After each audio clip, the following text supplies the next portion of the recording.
Pinterest has evolved into a powerful revenue generating platform. Want to turn your pins into profit? In this video, I will show you how to make money on Pinterest step by step. Let's get started. First of all, you want to open the Pinterest app on your device. Now tap on the saved icon at the bottom right corner. From here, tap on your profile icon. Here, select account management. Now you will find the option of convert to a business account. Select that. Then tap on convert account. Now add your profile name, then tap on next. Now enter your website if you have that.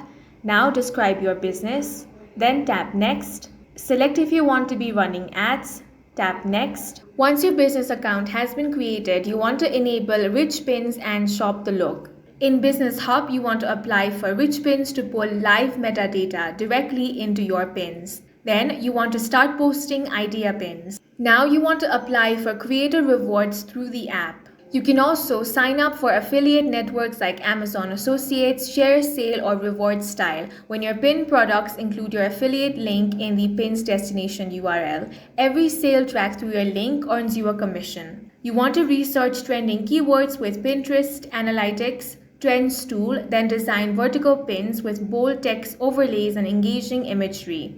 Use those keywords in your pin's title and description to boost visibility. Then you can promote your own products or services. And with these ways, you can turn Pinterest presence into real income. If this video helped you, make sure to hit the like button and subscribe for more videos like this.